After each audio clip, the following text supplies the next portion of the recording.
নির্বাচন শেষ, ফলাফল আমাদের সামনে। অনেকের মনে কষ্ট, অনেকের মনে ক্ষোভ।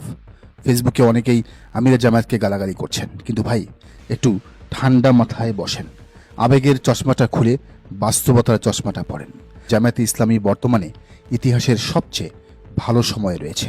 মোট আসন ৭১টি, যেখানে এর আগে ১৮টার বেশি আসন জামায়াত কখনোই পেত না, সেখানে ৭১টি আসন পাওয়া কি চারটিখানি কথা? সবচেয়ে বড় অর্জন ঢাকা। রাজনীতির রাজধানী ঢাকায় এবারই প্রথমবারের মতো জামায়াত আসন পেয়েছে, এবং তাও একটি দুটি নয়, ৬টি। এর ক্রেডিট অবশ্যই আমিরে জামায়াত ডাক্তার শফিকুর রহমানের প্রাপ্য। তিনি জামায়াতকে ক্যাডার ভিত্তিক দল থেকে গণমানুষের দলে রূপান্তর করেছেন। যারা তাকে গালি দিচ্ছেন তারা আসলে এই মেগা সিটিতে জামায়াতের এই ব্রেক থ্রু বুঝতে পারছেন না। আপনারা হতাশ কেন? কারণ আপনারা সরকার গঠন করতে পারেননি। কিন্তু পরিসংখ্যান কি বলছে জানেন? প্রায় ৫৩টি আসনে জামায়াত মাত্র ৭০ থেকে ২০০০-এরও কম ব্যবধানে হেরেছে। এর মানে কি? এর মানে হলো জনসমর্থন 50-50। টোটাল হিসাবে বিএনপি এবং জামায়াত প্রায় সমান সমান ভোট পেয়েছে। এটা কোনো সাধারণ পরাজয় নয়, এটা হলো টেকনিক্যাল ডিফিট। এই যে বিপুল পরিমাণ পপুলার ভোট, এর প্রভাব কোথায় পড়বে? এর প্রভাব পড়বে উচ্চকক্ষ বা নীতি নির্ধারণী পর্যায়ে। জামায়াত এখন আর কোনো ফ্রিঞ্জ পার্টি বা প্রান্তিক দল নয়, তারা এখন মেইন স্ট্রিম অপোজিশন বা শক্তিশালী বিরোধী পক্ষ। বিএনপি চাইলেও এখন জামায়াতকে ইগনোর করতে পারবে না। এখন প্রশ্ন হলো, জনসমর্থন থাকার সত্ত্বেও জামায়াত কেন ওই ৫৩টি আসনে হারল? উত্তরটা খুবই সোজা। রাষ্ট্র ক্ষমতা কেবল নৈতিক অবস্থানের উপর নির্ভর করে না। ক্ষমতা নির্ধারিত হয় সাংগঠনিক দক্ষতা, কৌশলগত প্রজ্ঞা এবং কার্যকর রাজনৈতিক মেকানিজমের সমন্বয়ে।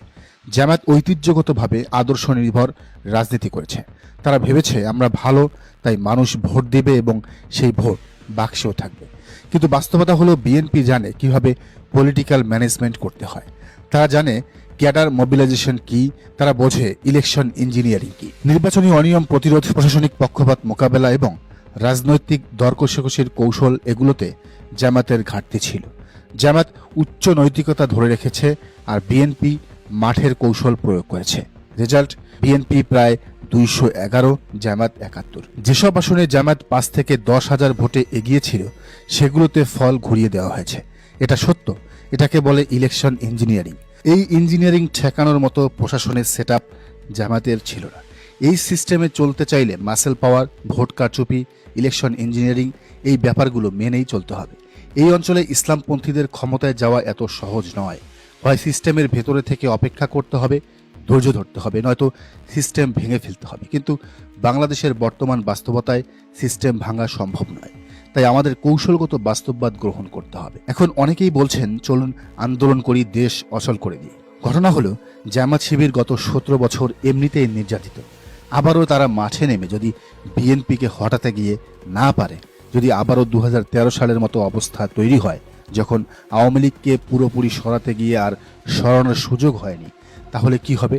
আগামী ৫ বছর, ১০ বছর, ১৫ বছর আবারও জামায়াত শিবিরকে নির্যাতিত হতে হবে। এখন আন্দোলন করে কোনো লাভ হবে না। বিএনপি সরকার গঠন করে ফেলেছে।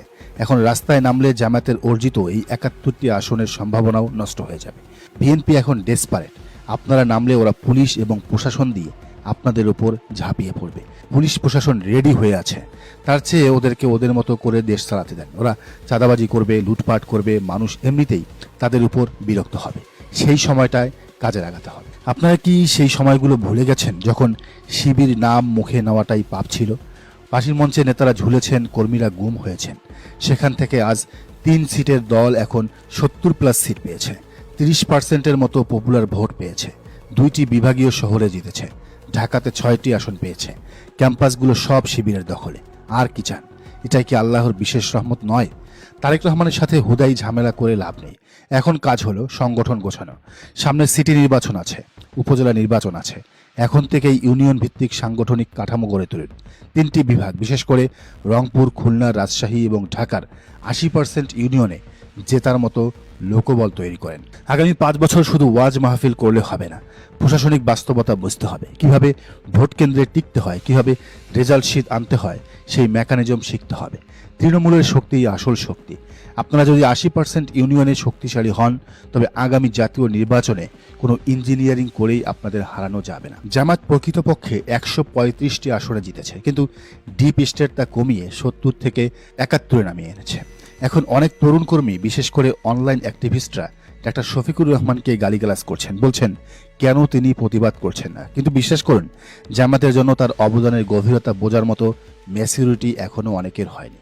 তিনি মানুষ হিসেবে ভালো না খারাপ সেটা পরের বিষয়, কিন্তু পলিটিক্যাল স্ট্র্যাটেজিতে তিনি বাংলাদেশের ইতিহাসে অন্যতম সেরা ব্যক্তিত্ব।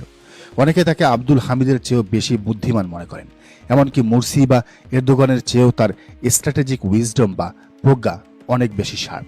ডাক্তার শফিক অহেতুক শক্তি খরচ করার লোক নন।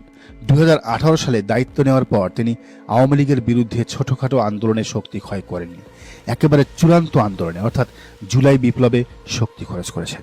ঠিক তেমনই এখন তিনি জানেন মিডিয়া, সেনাবাহিনী, আমেরিকা, ভারত সবাই এক পক্ষে, বিএনপির পক্ষে। এই বিশাল শক্তির বিরুদ্ধে রাস্তায় নামলে জামাতকে পিষে ফেলা হবে। তাই তিনি চুপচাপ 71টি আসনই মেনে নিয়েছেন। এটাই একজন বিচক্ষণ জেনারেলের কাজ। জামাত ইসলামপন্থী দল। আমেরিকা এবং পশ্চিমাদের একটা রেড লাইন আছে, তারা ইসলামপন্থীদের নিরঙ্কুশ ক্ষমতায় দেখতে চায় না। মিশরে মুরসি সেই রেড লাইন ক্রস করেছিলেন, ফলাফল তাকে ক্ষমতাচ্যুত করা হয়েছে, জীবন দিতে হয়েছে। তিউনিসিয়ার অবস্থাও একই। ডাক্তার শফিকুর রহমান সেই ভুল করতে চান না। তিনি জানেন জামাত 17 বছর অনেক জুলুম সহ্য করেছে, কর্মীরা কেবল মুক্ত বাতাসে শ্বাস নিতে শুরু করেছে। এখনই যদি তিনি রেড লাইন ক্রস করে 135টি সিট দাবি করেন, তবে আবার ক্র্যাকডাউন নেমে আসবে। সংগঠনের বিকাশের জন্য সময় দরকার, মুক্ত পরিবেশ দরকার, দেশ চালানোর মতো ডিপ স্টেট দরকার। ডিপ স্টেট যতটুকু এগোতে দিয়েছে ততটুকুতেই জামাত তার অবস্থান সংহত করতে চাইছে। এটা কোনো পরাজয় নয়, এটা হলো স্ট্র্যাটেজিক রিট্রিট বা কৌশলগত পিছু হটা। রাজনীতি তো একদিনের জন্য নয়। জামাত যে ভোট পেয়েছে তার বড় অংশই জামাতের আদর্শকে ধারণ করে না, তারা শুধু বিএনপির বিকল্প হিসেবে ভোট দিয়েছে। তাই এখনই বিপ্লব করার সময় নয়। এখন যারা এমপি হয়েছেন বা অল্প ভোটে হেরেছেন, তাদের জন্য 3টি গোল্ডেন পরামর্শ। পরামর্শ 1, এলাকায় গেলে বিএনপির লোকজন মুভমেন্ট করতে দেবে না, সংঘাত হবে। তাই এখনই এলাকায় যাওয়ার দরকার নেই, কিন্তু কানেকশন বন্ধ করলে হবে না। ফোনে আপনার এলাকার প্রতিটি ওয়ার্ডের লোকজনের সাথে কথা বলুন। প্রতিটি ইউনিয়নে একজন করে চেয়ারম্যান প্রার্থী ঠিক করুন। তাদেরকে দায়িত্ব দিন মানুষকে নার্সিং করার। সময় ভালো হলে অফলাইনে এনগেজ বাড়াবেন। রাজনীতি করবেন 2 ভাবে। 1 ভাগ জামাতের রুখন বৈঠক আর নিয়মিত দলীয় রাজনীতি, এটা ইন্টারনাল। আরেক ভাগ জনতার রাজনীতি, এটা এক্সটার্নাল। যাই করেন না কেন প্রতি শুক্রবার এলাকায় যাবেন, জুমার নামাজ পড়বেন, মানুষের সাথে মিশবেন। হামিদুর রহমান আজাদের মতো করবেন না যে এলাকায় যাওয়াই বন্ধ করে দিয়েছেন। মানুষের সুখে দুঃখে, বিয়েতে, জানাজায় শরিক হন, মানুষকে খাওয়ান। নিজ আসনে আপনার নিজস্ব বলয় তৈরি করুন। দলীয় পরিচয়ের বাইরেও আপনার একটা ব্যক্তিগত গ্রহণযোগ্যতা থাকতে হবে। ডাক্তার শফিকুর রহমান যা করেছেন তা ইতিহাসের পাতায় লেখা থাকবে। তিনি জামাতকে খাদের কিনারা থেকে তুলে এনে পার্লামেন্টে শক্তিশালী বিরোধী দল বানিয়েছেন। এখন কাজ হলো সিটি নির্বাচনের জন্য রেডি হওয়া, ইউনিয়ন ভিত্তিক সাংগঠনিক কাঠামো গড়ে তোলা। প্রিয় ভাই ও বোনেরা, যারা গালিগালাজ করছেন তারা থামুন, নেতার উপর আস্থা রাখুন। তিনি আপনাদের আবেগের চেয়ে বাস্তবতাকে বেশি গুরুত্ব দিচ্ছেন বলেই আজ জামাত টিকে আছে। আগামী 5 বছর সংগঠন গোছান, মানুষের সেবা করুন। আগামীতে বাংলাদেশ আপনাদের হবে ইনশাআল্লাহ। আমরা আবারও ফিরব ইনশাআল্লাহ। দর্শক, আপনি বিষয়টিকে কিভাবে দেখছেন জানান মন্তব্যের ঘরে। আর এই চ্যানেলে নতুন হলে অবশ্যই সাবস্ক্রাইব করে বেল আইকনটি বাজিয়ে রাখুন।